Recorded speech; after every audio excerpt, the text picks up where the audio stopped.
സിദ്ദിഖിന് വേണ്ടി മുതിർന്ന അഭിഭാഷകൻ മുകുൾ റോത്തഗി സുപ്രീം കോടതിയിൽ ഹാജരാകും എന്നാണ് വിവരം. എന്നാൽ മേൽക്കോടതിയെ സമീപിച്ചാൽ തിരിച്ചടിയാകുമോ എന്ന ആശങ്കയും സിദ്ദിഖിന്റെ അഭിഭാഷകർക്കുണ്ട്. നടൻ അപ്പീൽ നൽകിയാൽ തന്റെ ഭാഗം കേൾക്കാതെ ഒരു തീരുമാനവും എടുക്കരുതെന്ന് അതിജീവിത ആവശ്യപ്പെടും. നോബൽ മാരിക്കാരൻ നൽകും വിശദാംശങ്ങൾ. Nobel, good morning. എന്തായാലും സിദ്ദിഖിനെ കണ്ടെത്താൻ വലവിരിച്ചിരിക്കുകയാണ്. കൊച്ചിയിൽ പോലീസ് ഇന്നലെ മുതൽ തുടങ്ങിയ തിരച്ചിലാണ്. ഒരു രാപ്പകൽ കടന്നു എന്ന് പറയേണ്ടി വരും.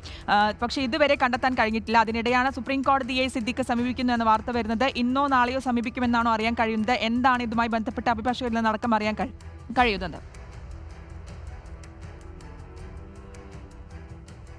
ഗുഡ് മോർണിംഗ് ശ്രുതി ആൻഡ് തുളസി. ഇനിയിപ്പോൾ ഈ ബലാത്സംഗ കേസിലെ പ്രതിയായ സിദ്ദിഖ് സുപ്രീം കോടതിയിൽ എത്തി മുൻകൂർ ജാമ്യം തേടുക എന്നതാണ് അദ്ദേഹത്തിന് മുന്നിലുള്ള ഏറ്റവും പ്രധാനപ്പെട്ട വഴി. അതുമായി ബന്ധപ്പെട്ട നീക്കങ്ങൾ ഇന്നലെ തന്നെ ആരംഭിച്ചു എന്നാണ് കൊച്ചിയിൽ നിന്ന് റിപ്പോർട്ടുകൾ ഉള്ളത്. പ്രത്യേകിച്ച് മുതിർന്ന അഭിഭാഷകൻ മുകുൾ റോത്തഗി വഴി അദ്ദേഹം സുപ്രീം കോടതി സമീപിക്കും എന്നാണ് നമുക്ക് അറിയാൻ കഴിയുന്നത്. ഇന്നോ അല്ലെങ്കിൽ നാളെയോ ഈ ഹർജി നൽകാനുള്ള സാധ്യതയാണുള്ളത്. ഒരുപക്ഷെ ഇന്ന് തന്നെ ഹർജി നൽകിയേക്കും എന്നാണ് സൂചനകൾ ഉള്ളത്. അങ്ങനെയാണെങ്കിൽ ഹർജിയിൽ പ്രധാനമായും അദ്ദേഹം വാദിക്കാൻ പോകുന്നത് ഈ ബലാത്സംഗ കേസിൽ, അതായത് ഇരയായ പെൺകുട്ടിയുടെ അവരുടെ പരാതി വരുന്നത് വർഷങ്ങൾക്ക് ശേഷമാണ്. അതോടൊപ്പം തന്നെ അതിൽ ദുരൂഹതയുണ്ട്. അതുകൊണ്ട് തന്നെ ഇത്തരത്തിൽ അറസ്റ്റ് ഒഴിവാക്കണം. ഒപ്പം ഈ കേസുമായി ബന്ധപ്പെട്ട് സഹകരിക്കാൻ സിദ്ദിഖ് തയ്യാറാണ്. മുൻപ് തനിക്ക് ക്രിമിനൽ പശ്ചാത്തലങ്ങൾ ഒന്നും ഉണ്ടായിട്ടില്ല എന്നടക്കമുള്ള കാര്യങ്ങൾ സിദ്ദിഖിന് വേണ്ടി മുകുൾ റോത്തഗി വാദിക്കും എന്നാണ് നമുക്ക് വിവരം ഉള്ളത്. നേരത്തെ സമാനമായ പല കേസുകളിലും ഇത്തരത്തിൽ അറസ്റ്റ് ചെയ്യുകയും പിന്നീട് അറസ്റ്റിൽ നിന്ന് ജാമ്യത്തിൽ വിടുകയും ചോദ്യം ചെയ്യാൻ വിളിപ്പിക്കുകയും ചെയ്യുന്ന സാഹചര്യം സുപ്രീം കോടതി തന്നെ ഉണ്ടായിട്ടുണ്ട്. അത്തരത്തിൽ പല വിധികളും സുപ്രീം കോടതിയുടെ ഭാഗത്ത് നിന്ന് ഉണ്ടായിട്ടുണ്ട്. അത്തരത്തിലുള്ള നീക്കം ഇതിൽ ഉണ്ടാകുമോ എന്നടക്കമുള്ള സംശയങ്ങൾ എന്താണെങ്കിലും ഉണ്ട്.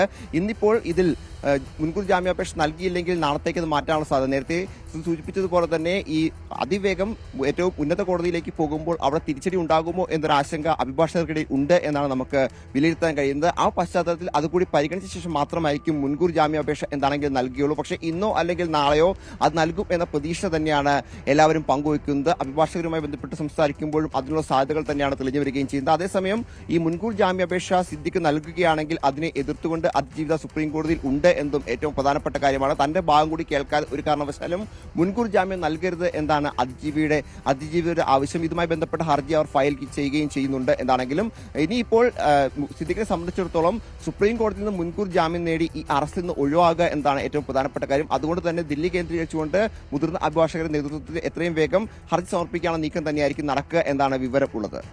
ഒപ്പം തന്നെ നോബിൾ, ഈ തന്റെ ഭാഗം കേൾക്കാതെ ഇക്കാര്യത്തിൽ ഒരു തീരുമാനവും എടുക്കരുത് എന്നാവശ്യപ്പെട്ടുകൊണ്ട് അതിജീവിത ഏതായാലും സുപ്രീം കോടതിയെ സമീപിക്കാനും ഒരു നീക്കം നടത്തുന്നുണ്ട്. അങ്ങനെയെങ്കിൽ സിദ്ദിഖിന്റെ ഈ ഒരു ജാമ്യാപേക്ഷ അല്ലെങ്കിൽ തുടർ നീക്കങ്ങൾ പ്രതിരോധിക്കാൻ അതിജീവിതയും മുന്നിട്ടിറങ്ങിയെന്ന് തന്നെ വേണ്ടി മനസ്സിലാക്കാൻ.